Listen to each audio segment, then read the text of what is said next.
చక్రికి divorce ఇద్దామని ఆలోచిస్తున్న మహాలక్ష్మికి ఎలాగైనా సరే ఆలోచన మార్చాలని పోలీస్ దగ్గరికి వెళ్లి పోలీస్ చేత మహాలక్ష్మికి ఫోన్ చేయించిన చక్రి డివోర్స్ తీసుకోవద్దంటూ పోలీస్ చెప్పడంతో అలాగే అండి అంటూ డివోర్స్ తీసుకోను అని చెప్పిన మహాలక్ష్మి ఆనందంలో చక్రి.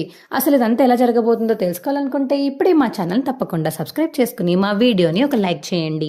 పక్కనే ఉన్న గంట సింబల్ మీద క్లిక్ చేసి నోటిఫికేషన్స్ ఆల్లో పెట్టుకోండి. అప్పుడే మేము చేసే వీడియోలు మీకు రోజు వస్తుంటాయి. ఇక కేశవ మరియు శైలు అయితే అలా కబుర్లు చెప్పుకోవడం విన్నా వీళ్ళ కుటుంబం అయితే చాలా కోపంగా ఉంటుంది. అసలు కేశవ ఇలా బయట మనందరి గురించి ఇలా మాట్లాడతారని కల్లో కూడా అనుకోలేదన్నయ్య నేను అని ఇక చక్రి అంటుంటే, సర్లేరా అమ్మాయి ఉంది కదా అందుకని అలా చెప్పుకొని ఉంటాడు, వదిలేండి ఇక వాడిని పట్టించుకోకండి అని పెద్ది అంటుంటే, అలా ఎలా వదిలేస్తాం పెద్ది, సమస్య లేదు, అసలు వదిలిపెట్టే ప్రసక్తే లేదు అని చెప్పి ఇక మహాలక్ష్మి అంటుంటే, మీ అందరు ఇలా మాట్లాడుతుండండి, వాడి సంగతి నేను చూసుకుని వస్తాను అని కన్నా అయితే ఇక పల్లి వాళ్ళ దగ్గరికి వెళ్ళి బుట్ట మరియు టవల్ తలకి కట్టుకుని పల్లి పల్లి అని కావాలని గట్టిగట్టిగా పిలుస్తే ఇక కేశవకి చిరాకు వచ్చి వెనకాతలకి తిరిగి చూస్తాడు. ఏంటి స్వామి పల్లెలు కావాలా అని కన్నా అడిగేసరికి అది చూసిన కేశవ అయితే, అదేంటిది వీడెప్పుడు ఇక్కడికి వచ్చాడు, అయినా వీడికి పార్కులో ఏం పని, అమ్మో దొరికేసానే ఏంటి కొంపతీసి, వీడొక్కడే వచ్చాడా లేకపోతే కుటుంబం మొత్తం వచ్చారో, ఎందుకు వచ్చినా మంచిది, వీడి శైలుతో తప్పించుకోవడం మంచిది అని శైలు చేయి పట్టుకుని వెళ్ళిపోతుంటే ఇంకో పక్క నుంచి పెద్ది అయితే వస్తాడు. ఇదేంటిదన్నయ్య నువ్వు కూడా వచ్చావా అని ఇంకో పక్క నుంచి వెళ్ళిపోతుంటే ఇక చక్రి మహాలక్ష్మి అందరూ చుట్టుముడతారు కేశవని.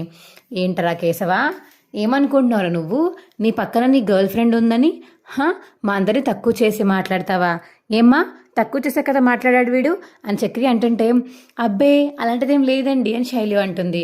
అబ్బా పెళ్ళవ్వకుండానే మంచిగా సపోర్ట్ చేస్తున్నావు కదా, నీ పేరు బుస్సువేనా అని ఇక మహాలక్ష్మి అంటుంటే, అవును మీకెలా తెలుసు, మీ గురించి చాలాసార్లు మా ఇంటి దగ్గర బాధపడ్డాడులే పాపం, మీ గురించే చాలా చెప్తాడు ఇంట్లో, ఇప్పుడు మా గురించి మీకు చెప్తున్నాడు అని మహాలక్ష్మి చెప్పేసరికి, అవునా నా గురించి చెప్పావా, చెప్పు చెప్పు ముంగీసా అని ఇక శైలు అంటుంటే, ఆ ముంగీసాకి పాములు వస్తాయని పాపం తెలీదు, అందుకని నీతో పాముల గురించి చెప్తున్నాడు, ఇప్పుడు మేము అందరం వచ్చాం కదా వాడిని బాగా చూపుతామని చెప్పేసి ఇంక అందరూ కావాలని కేశవన్ అయితే కొట్టేస్తారు.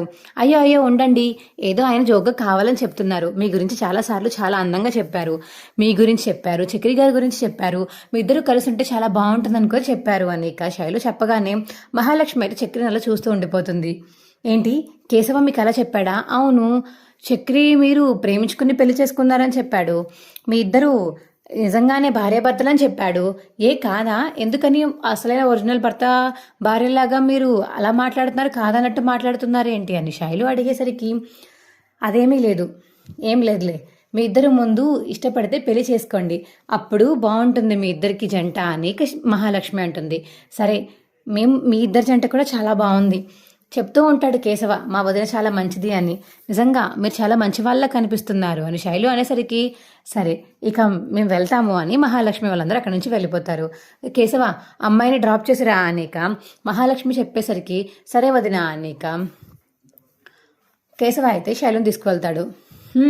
మీ కుటుంబం అంతా మంచిదే కదరా, ఎందుకని అబద్ధాలు ఆడావు, మీ కుటుంబం అంతా తక్కువ చేసి చూసినట్టు మాట్లాడవేంట్రా అని చెప్పేసి ఇక శైలు అంటుంటే, ఏదో నీ ముందు కొంచెం నన్ను డెవలప్ చేసుకుని మాట్లాడితే కొంచెం నీకు నా మీద జాలి కలిగో ఇష్టం కలిగో ఇంకా ఎక్కువ ప్రేమిస్తావని అలా చెప్పానే బుస్సు అని కేశవ అంటాడు. చాలే పద, నీకు ఇంటికి వెళ్ళాక ఇంకోసారి కోటింగ్ ఉంటుందిలే అని చెప్పేసి ఇక శైలు అంటుంది. ఇక ఎవరికి వాళ్ళు ఇంటికి వెళ్ళిపోయాక మహాలక్ష్మి అయితే ఇక డివోర్స్ వస్తాయి కదా అని అలా ఆలోచిస్తూ ఉంటుంది. అప్పటి చక్రికి ఫోన్ వస్తుంది లాయర్ దగ్గర నుంచి. హలో అమ్మ చక్రి, సంతకం పెట్టడానికి రావాలి, ముందు మీ ఇద్దరు కోర్టుకి రండి అర్థమైందా అని ఇక మహాలక్ష్మి వాళ్ళకి అయితే లాయర్ ఫోన్ చేస్తాడు. ఏవండి కోర్టుకంటండి, ఎందుకు సంతకం పెట్టాలంట, అవునా సరే వెళ్దాం అని ఇక మహాలక్ష్మి అంటుంది. మహాలక్ష్మి చాలా హ్యాపీగా ఉండడంతో చక్రి మాత్రం చాలా బాధపడుతూ ఉంటాడు. ఎలా చెప్పాలి వీడికి, విడాకులు వద్దు అని చెప్పలేను, ఏం చెప్పాలో అర్థం కావట్లేదు అని ఇక చక్రి అయితే తనలో తాను మదన పడుతూ ఉంటాడు. ఇక చక్రికి అయితే ఒక ఐడియా వస్తుంది. పోలీస్ ఆఫీసర్ సార్ ఉన్నారు కదా, ఆయన చేత ఒకసారి ఫోన్ చేయించి విడాకులు తీసుకోకుండా ఎలాగోలా మాట్లాడించాలి, అప్పుడు విడాకులు తీసుకోవడానికి మహాలక్ష్మి గారు భయపడతారు కదా, అప్పుడు విడాకులు అడగరు కదా, ఇంకా ఇదేదో బాగుంది అని ఇక చక్రి అయితే మనసులో అనుకుంటాడు. ఇక తర్వాత రోజు కోర్టుకి అయితే వెళ్ళిపోతారు. అబ్బా! ఎలాగా పోలీస్‌ని కనుక్కుందామంటే ఆయన ఫోన్ లిఫ్ట్ చేయలేదు. స్టేషన్‌కి వెళ్ళాల్సిందే. ఏవండి మీరిక్కడ ఉండండి నేను బయటికి వెళ్ళొస్తాను అని చక్రి వెళ్తుంటే, అబ్బా! ఫస్ట్ కేస్ మనదేనంట. మీరుండండి. ఎక్కడికి వెళ్ళిపోతారు? సంతకం చేసేస్తే ఈ వాటితో మీకు నాకు డివోర్స్ అయిపోతాయి. ఒక పని అయిపోతుంది. కొంచెం ఉండండి కుదురుగా. చెప్పిన మాట వినరా అని మహాలక్ష్మి అడిగేసరికి సర్లే ఉంటానులేండి అని ఇంక అలా చక్రి డల్‌గా ఉంటాడు. అప్పుడే ఇక జడ్జి పిలవడంతోటి చెప్పండి. అసలెందుకు మీరిద్దరు డివోర్స్ తీసుకోవాలనుకుంటున్నారు? అది మ్యూచువల్‌గా మాట్లాడుకునే డివోర్స్ తీసుకుందాం అనుకుంటున్నామండి. అవునా? సరే. మీకు మ్యారేజ్ అయ్యి ఎన్ని ఇయర్స్ అవుతుంది? ఒక 4 మంత్స్ అవుతుందండి. ఏంటి 4 మంత్స్‌కే డివోర్సా? కారణం ఏంటి? చెప్పండి కారణం ఏంటి? కారణాలేమి లేవండి. మా ఇద్దరికి ప్రస్తుతానికి విడాకులు కావాలి అంతే అని మహాలక్ష్మి చెప్పడంతోటి ఇక సమాధానానికి జడ్జి అయితే సంతకం పెట్టి మీ ఇద్దరికి కౌన్సిలింగ్ ఇవ్వండి. 1 ఇయర్ అయ్యేదాకా మీకు డివోర్స్ ఉండవు అని చెప్పేసి ఇక లాయర్ చెప్పడంతో అదేంటి 1 ఇయరా? ముందు 1 మంత్ కౌన్సిలింగ్ ఇస్తారు. అప్పటికి చూద్దాం. అది కాకపోతే మీరు 1 ఇయర్ తర్వాత రావాలి అని చెప్పేసి ఇక కోర్టులో జడ్జి చెప్పడంతో బయటకైతే వచ్చేస్తారు మహాలక్ష్మి చక్రి. ఇదేంటిది ఇలా జరిగింది? వెంటనే డివోర్స్ ఇచ్చేస్తారేమో మ్యూచువల్ కదా అనుకున్నాం లాయర్. ఎందుకు ఇలా జరిగింది అని ఇక లాయర్ గారిని అయితే మహాలక్ష్మి అడుగుతుంటే జడ్జి గారు అంత సాధారణంగా ఇలా విడదీయమ్మా. అందులోనూ మీరు లవ్ మ్యారేజ్ అని చెప్పారు. లవ్ మ్యారేజ్ అయినా చేసుకుని ఎందుకు విడిపోతున్నారని అందరు అడుగుతారు కదా. అందుకని సరే మీరు వెళ్ళండి. రేపటి నుంచి మీకు ఇద్దరికి కౌన్సిలింగ్ ఉంటుంది. వచ్చి కౌన్సిలింగ్ తీసుకోవాలి. ఒక 1 మంత్ కౌన్సిలింగ్ ఇస్తారు. అప్పటికి మీ ఇద్దరికి ఉండబుద్ధి కావట్లేదు అంటే మళ్ళీ ఇంకొక మంత్ పెడతారు. అది సెట్ అవ్వకపోతే అప్పుడు ఇస్తారు మీకు డివోర్స్ అని చెప్పేసి ఇక లాయర్ చెప్పడంతో మహాలక్ష్మి మరి చక్రి అయితే అక్కడి నుంచి వెళ్ళిపోతారు. చక్రి చాలా హ్యాపీగా ఫీల్ అవుతాడు. మహాలక్ష్మి మాత్రం డల్గా ఉంటుంది. ఎలాగైనా సరే విడాకులు తీసుకోవాలి అని ఆలోచిస్తూనే ఉంటుంది మహాలక్ష్మి. ఇక అది గమనించిన చక్రి అయితే మహాలక్ష్మిని ఇంటి దగ్గర దింపేసి ఇక చక్రి అయితే పోలీస్ స్టేషన్కి వెళ్ళి ఆ పోలీస్ కానిస్టేబుల్తో అయితే మాట్లాడతాడు.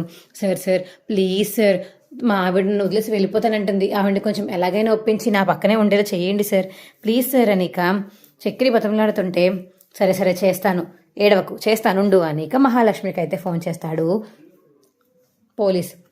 హలో ఎవరు? నేనమ్మా పోలీస్ని. మొన్న చెప్పాను కదా మీకు విడాకులు తీసుకోవద్దు అని చెప్తే మళ్ళీ అప్లై చేయడానికి వెళ్ళారంటే అసలు నీకు ఆ భయం లేకుండా పోతుందా? మీ ఇద్దరు విడిపోకూడదని చెప్పాను కదా, మళ్ళీ విడిపోవడానికి సిద్ధపడతారేంటి? ఏమైంది అసలు అని చెప్పేసి ఇక పోలీసు అడుగుతుంటే అదేం లేదు సార్. మరి ఏమీ లేనప్పుడు ఇక విడాకులు ఎందుకు అని ఇక పోలీసు అడుగుతుంటే అబ్బా సరే ఇప్పుడు ఏంటి మీది గోల చెప్పండి అని మహాలక్ష్మి అడిగేసరికి నాది గోలలా ఉందా? నువ్వు కానీ విడాకులు తీసుకున్నావో చెప్తాను నీ సంగతి అని ఇక పోలీస్ అంటుంటే సారీ సార్ చెప్పండి ఏమైంది? అదేంటిది ఏమైందంటావేంటి? కారణం లేకుండా విడాకులు ఎందుకు తీసుకుంటారు? అది కాదు సార్, మేము విడాకులు తీసుకుంటున్న విషయం మీకు ఎలా తెలుసు? అది మాకు తెలిసిపోతే ఎలాగా? ఆ కోర్టులో చాలామంది లాయర్స్ మాకు తెలిసిన వాళ్ళు ఉంటారు. అక్కడికి ఇక్కడికి తిరుగుతూ ఉంటారు. చక్రిని గుర్తుపట్టారు మనం నన్ను చూసినప్పుడు, అందుకని నేను చక్రి ఫ్రెండ్ అనుకుని నాకు చెప్పారు అని ఇక లాయర్ అయితే లాయర్ చెప్పాడని చెప్పేసి ఇక పోలీస్ అయితే మహాలక్ష్మికి కహాని చెప్తాడు. సరే సార్ తీసుకోనిలేండి, వదిలేయండి ఈసారికి, ఇంకొకసారి వెళ్ళం మేము కోర్టుకి అని మహాలక్ష్మి అంటుంది. ఇంకా మాటలు విని చక్రి అయితే ఇంకా గాల్లో తేలిపోతాడు. చాలా హ్యాపీగా ఫీల్ అవుతాడు. ఇక సరే అనమ్మా అని ఇక ఫోన్ కట్ చేస్తాడు పోలీస్. ఏమ్మా హ్యాపీయేనా? సార్ హ్యాపీ అంటారేంటి సార్, ఎగిరి గంతేస్తున్నాను సార్. మీకు బయటికి కనిపించట్లేదు కానీ నేనే చిన్నపిల్లనై ఉంటే 10 రౌండ్లు వేసేవాడిని మొత్తం చుట్టూరా. అంతలా హ్యాపీగా ఉంది. Thank you so much sir అని ఇక థ్యాంక్స్ చెప్పేసి చక్రి అయితే అక్కడి నుంచి వెళ్ళిపోతాడు. మహాలక్ష్మి మాత్రం డివోర్స్ ఇవ్వడానికి ఛాన్స్ లేకుండా ఈ పోలీస్ ఆయన ఒకటి అడ్డుగా నిలబడ్డాడే అని ఇక మహాలక్ష్మి అయితే మనసులో అనుకుంటూ ఉంటుంది. మా వీడియో మీకు ఎలా అనిపించిందో కింద కామెంట్ సెక్షన్లో తెలియచేయండి. మా వీడియో కనుక నచ్చితే మా వీడియోని లైక్ చేసి తప్పకుండా మా ఛానల్ సబ్స్క్రైబ్ చేసుకుని పక్కనే ఉన్న గంట సింబల్ మీద క్లిక్ చేసి నోటిఫికేషన్స్ ఆల్లో పెట్టుకోండి. అప్పుడే ఏం చేసే వీడియోలు మీకు రోజు వస్తుంటాయి. ఈ వీడియోని చివరి వరకు మిస్ కాకుండా చూసినందుకు చాలా ధన్యవాదములు. సబ్స్క్రైబ్ చేసుకోవడం మాత్రం మర్చిపోకండి. Bye friends.